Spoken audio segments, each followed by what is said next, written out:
Vamos brincar? Vamos. Pronto. Prova da colher. Da moeda. Prova da moeda. E quem vai brincar com a gente é Xande e o Martins. Martinho.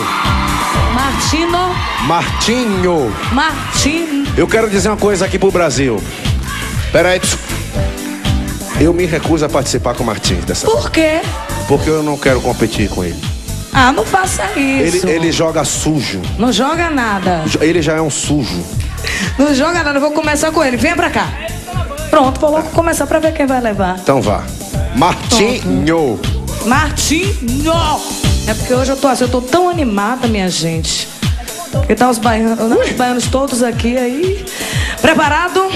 Pra levar o DVD? Pai da Beatriz. Com certeza. Pai Atenção. da Bia. Minha afilhada. Valendo! 1 minuto, é um relógio na tela, menino. Vai cair, vai cair, vai cair, vai cair. Ô, Xande. Vai conseguir, E nada, vai Martinho conseguir. vai jogar duro. Não. Oba! Não valeu.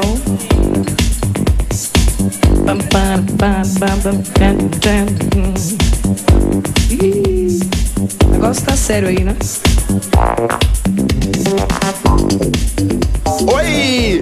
Oi! Não. Papai tá aqui, Acho que papai isso não tá vai dar aqui. certo, Martinho. Pode vir pra cá. Sim, papai tá aqui, papai tá aqui. Oh, todo mundo vai dançar. É massa essa Papai tá trilha. aqui, papai tá aqui. Vai, Martinho. Papai tá aqui, papai Calma. tá aqui. Oi! Paraca. Vai Quem é acabar você? o tempo, Quem é hein? você? Tá aqui sem aparecer. 3, 2. Acabou. Oh. Nem o menino. Você aprenda a tocar, viu, meu preto? Viu aí que eu falei que eu não aprenda a queria. tocar, não Por vá isso eu não tocar. queria.